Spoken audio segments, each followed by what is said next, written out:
আমরা তো কত রকমভাবে তালের পিঠা খাই, আর এই তালের পিঠাটা এতটা সফট হবে, এতটা তুলোর মতো নরম হবে যে রেসিপিটা না দেখলে আপনারা বুঝবেন না। আসসালামু আলাইকুম সবাইকে, কেমন আছেন সবাই? আশা করি তো ভালো আছেন। আলহামদুলিল্লাহ আমিও ভালো আছি। আর এখানে দেখেন কিছুটাই যে শুকনো চালের গুঁড়া নিয়েছে। তো এই রেসিপিটা কিন্তু আমার মা তৈরি করছে, কারণ এই তালের পিঠাটা মাই সবচেয়ে ভালো বানায়। আর এখানে চালের মাপটা যেহেতু নাই, পরিমাণ বুঝে সব কিছু দিতে হবে। আর এই যে তাল দেওয়া হলো, গুড়, আর একটা বিশেষ উপকরণ দিবে, তার জন্য এই পিঠাটা তুলোর মতো নরম হবে। আর সেটা হচ্ছে এখানে কলা দেওয়া হচ্ছে। আর এখানে যে বিচি কলা না, বিচি কলার মতো যে গেঁড়া কলা আমরা বলি আর কি, আপনারা কি বলেন জানি না। এই সেই বিশেষ উপকরণ, তার জন্য কিন্তু এই পিঠাটা অনেক অনেক নরম হবে। এখানে যে 3-4টা কলা দেওয়া হলো, আর কলাগুলো যেহেতু ছোট কয়েকটা লেগেছে। আর এখানে চাইলে আপনারা অন্যান্য কলাও দিতে পারেন।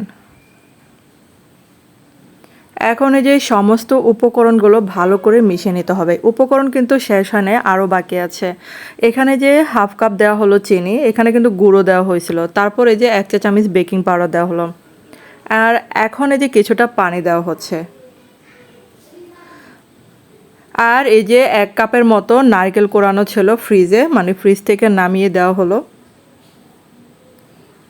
আর আমার চ্যানেলে যারা নতুন নতুন বন্ধু যারা আছেন, আমার ভিডিও দেখেন কিন্তু এখন আমার চ্যানেলটাকে সাবস্ক্রাইব করেননি, তাদের কাছে অনুরোধ রইল আমার চ্যানেলটাকে সাবস্ক্রাইব করে রাখবেন।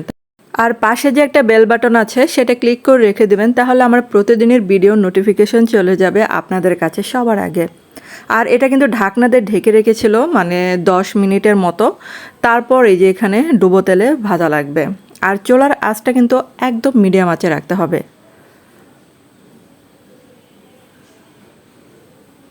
আর এটা দেখে বুঝতে পারছেন যে দেওয়ার সাথে সাথে ফুলে টইটুম্বর হয়ে যায়। যারা তুলোর মতো নরম এই পিঠাটা খেতে চান, তারা অবশ্যই এই রেসিপি দেখে বানাবেন।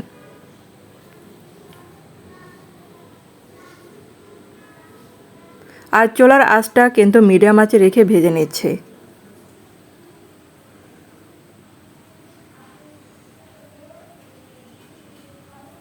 আর এগুলা দেখেন যে ফুলে ফেটে যাচ্ছে এই অবস্থা। আর এগুলা কিন্তু চুলার আঁচটা একটু 19-20 হলে ডিপ হয়ে যায় কালারটা।